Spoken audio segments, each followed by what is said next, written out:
Excel P U college Guruvayanakere ಪ್ರಾಯೋಜಿತ ಅಖಾಡ big ವಿಶೇಷ ಮತ್ತೆ ಮುಂದುವರಿತಾ ಇದೆ. ತಿಮ್ಮೇಗೌಡರೆ, ಪ್ರತಿಭಟನೆ ಜೋರಾಗ್ತಾ ಇದೆ. ಇದು ನಾಗೇಂದ್ರ ರಾಜೀನಾಮೆ ಕೊಟ್ಬಿಡಬೇಕು ಅಂತೇಳಿ ಎಸ್ ಐ ಟಿ ಬಂದಾಗ ಎಸ್ ಐ ಟಿಯಿಂದ ಕ್ಲೀನ್ ಚಿಟ್ಟು ಸಿಕ್ಕಿಬಿಟ್ಟಿದೆ, ಅಥವಾ ಇದೇ ನಾಗೇಂದ್ರ ದದ್ದಲ್ ಹೆಸರು ಎಸ್ ಐ ಟಿ ಉಲ್ಲೇಖ ಮಾಡಿಲ್ಲ.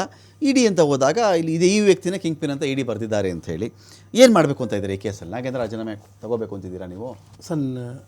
ನೋಡಿ, ಇವತ್ತು ನಮ್ಮ ರಾಜ್ಯ ಸರ್ಕಾರ ರಾಜ್ಯದ ತೆರಿಗೆ ಹಣದಲ್ಲಿ ಇವತ್ತು ಏನು ಇವಾಗ ನೋಡಿ, ಒಂದು ಬರಗಾಲ ಇದೆ, ಮಳೆ ಬಿದ್ದಿಲ್ಲ, ಕೆಲವು ಕಡೆ ಮಳೆ ಆಗಿದೆ, ಅದಕ್ಕೆ ಬಿತ್ತನೆ ಮಾಡಲಿಕ್ಕಾಗ್ತಾಯಿಲ್ಲ, ರೈತರು ಕಾಯ್ತಾ ಇದ್ದಾರೆ.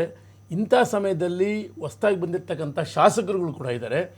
ಇವತ್ತು 223 ಜನರು, ನಾಗೇಂದ್ರ ಅವ್ರನ್ನ ಬಿಟ್ಟರೆ 223 ಜನರು ಅವರವರ ತಾಲೂಕಿನ ಬಗ್ಗೆ ಎಲ್ಲ ಕಡೆ ತುಂಬ ಅದರದೇ ಆದಂಥ ಸಮಸ್ಯೆಗಳಿದ್ದಾವೆ. ಅದನ್ನು ಚರ್ಚೆ ಮಾಡಬೇಕಾದಂಥ ಸಮಯ. ಜೊತೆಗೆ ಸನ್ಮಾನ್ಯ ಡಿ ಕೆ ಶಿವಕುಮಾರ್ ಎಲ್ಲ ಬ್ಲಾಕ್ ಟಿ ಶರ್ಟ್ ಹೊಸ್ಕೊ ಬಂದು ನಿಂತಿದ್ದೀರಲ್ಲ ವಿಧಾನಸೌಧದಲ್ಲಿ,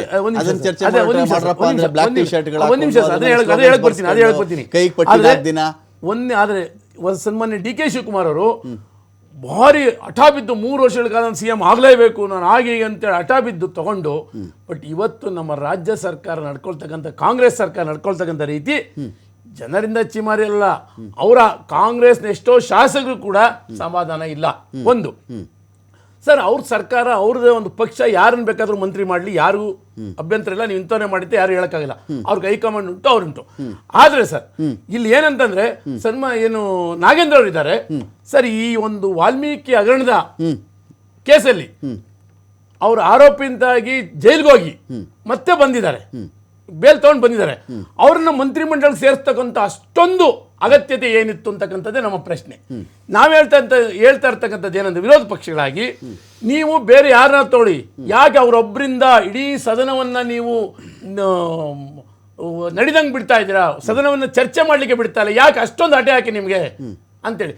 ಸರ್, ಇವತ್ತು ಏನಾಗುತ್ತೆ, ಯಾವುದೇ ಸರ್ಕಾರ ಬರಲಿ, ಸರ್ಕಾರಕ್ಕೆ ಎಷ್ಟು ಒಂದು ಜವಾಬ್ದಾರಿ ಇರುತ್ತೋ ಅಧಿಕೃತವಾದಂಥ ವಿರೋಧ ಪಕ್ಷಗಳಿಗೂ ಕೂಡ ಅಷ್ಟೇ ಜವಾಬ್ದಾರಿ ಇರ್ತದೆ.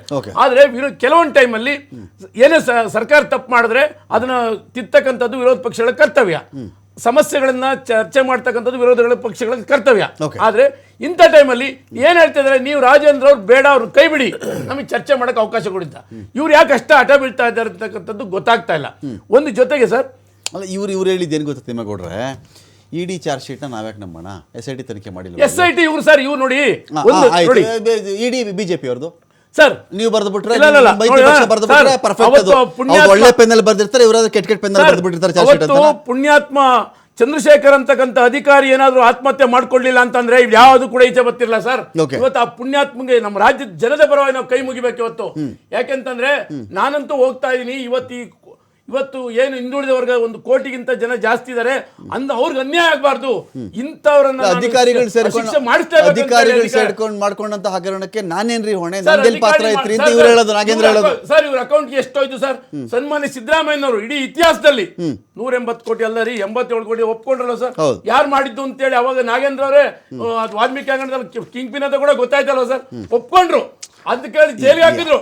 ಮತ್ತೆ ಹೇಗಿದೆ ಸಿದ್ದರಾಮಯ್ಯನವ್ರು ಅಮೌಂಟ್ ಹೇಳಿದ್ರು ಸಿದ್ದರಾಮಯ್ಯ ಇಷ್ಟು ನಾವು ಇದು ಮಾಡಿದೀವಿ ಅಂತ ಅಮೌಂಟ್ ಹೇಳಿದ್ರು. ಆಗ ಅಧಿಕಾರಿಗಳನ್ನ ಸರ್ ಏನಾಗಿದೆ ಕಾಂಗ್ರೆಸ್ ಸರ್ಕಾರದಲ್ಲಿ ನಾವು ತಿಮ್ಮಗೌಡ್ರೆ, ನಾನು ಇದರಲ್ಲಿ ಕೇಸ್ನ ಟೆಕ್ನಿಕಾಲಿಟೀಸ್ ಕೇಳ್ತಾ ಇದ್ದೀನಿ. ನಿಮ್ಗೆ ಟೆಕ್ನಿಕಾಲಿಟೀಸ್ ಇನ್ ಜನರಲ್ ನಾಗೇಂದ್ರ ಮಾಡಿದಂತ ಒಪ್ಕೊಂಡ್ಬಿಟ್ಟಿದ್ರು, ಅದು ಬೇರೆ, ಆ ಥರ ಮಾತಾಡೋದು ಬೇರೆ. ಈ ಕೇಸ್ನ ಮೆರಿಟ್ ಅಂತ ನಾವು ಬಂದಾಗ ಅವರು ಸಿದ್ದರಾಮಯ್ಯನವ್ರು ಹೇಳಿದ್ ನಿಜ, ನಾಗೇಂದ್ರ 87 ಕೋಟಿ ಹೊಡೆದ್ಬಿಟ್ಟಿದ್ದ, ನಾಗೇಂದ್ರ 100 ಕೋಟಿ ತಿಂದುಬಿಟ್ಟಿದ್ದ, ಸಿದ್ದರಾಮಯ್ಯನವ್ರು ಹೇಳಿದ್ರ? ಇಲ್ಲ. ಎಸ್ ಐ ಟಿ ಇವ್ರು ಕೇಳೋ ಸರ್ಕಾರದ ಅದು ಕೇಳ್ತಾರೆ, ಎಸ್ ಐ ಟಿ ಆ ಥರ ಹೇಳಿದ್ದೇನ್ರಪ್ಪ ಅಂತಾರೆ. 12 ಜನ ಅಧಿಕಾರಿಗಳ ಮೇಲೆ ಇದ್ದಾರೆ ರೀ, ಅವರೆಲ್ಲ ಮಾಡಿದ್ದಾರೆ ಅಂತ ಇವ್ರು ಹೇಳ್ತಾ ಇದ್ದಾರೆ. ಸರ್ ನೋಡಿ, ಎಸ್ ಐ ಟಿಯನ್ನ ಇವರು ಸರ್ಕಾರ ಯಾವ ರೀತಿ ಮಾಡ್ತಾ ಇದ್ದಾರೆ ಅಂತಕ್ಕಂಥದ್ದು ಮೂಡದಲ್ಲೂ ನೋಡಿದ್ವಿ, ನಾವು ಇದ್ರಲ್ಲೂ ನೋಡಿದ್ವಿ.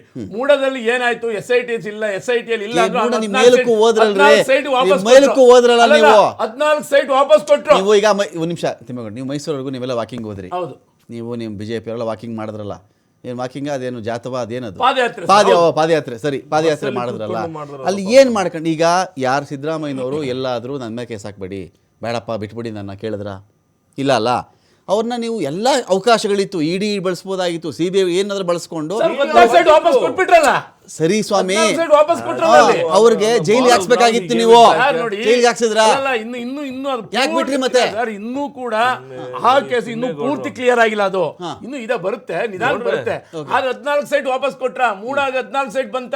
ಈಗ ರೇವಣ್ಣ ಅವ್ರದ್ದು ಕುಮಾರಸ್ವಾಮಿ ಅವ್ರ ಕೇಸ್ಗಳನ್ನ ಏನ್ ಮಾಡೋಣ ಹೇಳಿ? ಹೋಗಿ ಯಾವುದು? ಈಗ ರೇವಣ್ಣ ಅವ್ರನ್ನ ಕುಮಾರಸ್ವಾಮಿ ಅವ್ರು ಏನ್ ಮಾಡೋಣ ಹೇಳಿ? ಯಾವ್ದು ಹೇಳಿ ಸರ್? ಕುಮಾರಸ್ವಾಮಿ ಕೇಸ್ಗಳು ಲೋಕಾಯುಕ್ತದಲ್ಲಿ ಒಂದು ಟ್ರಾನ್ಸ್ಲೇಷನ್ ಆಗದೆ ಕೂತಿದೆಯಲ್ಲ ಸರ್ ನೋಡಿ, ಟ್ರಾನ್ಸ್ಲೇಷನ್ ಆಗದೆ ಕೂತಿದೆ ಗಣಿ ವಿಚಾರದ್ದು. ಸರ್ಕಾರ ಯಾರ್ದಿದೆ? ಟ್ರಾನ್ಸ್ಲೇಷನ್ ಆಗಿಲ್ಲ ಅಂತ ಸರ್ಕಾರ ಟ್ರಾನ್ಸ್ಲೇಷನ್ ಮಾಡ್ಕೊಂಡು ಟ್ರಾನ್ಸ್ಲೇಷನ್ ಅನುಮತಿ ಇಲ್ಲ ತನಿಖೆಗೆ.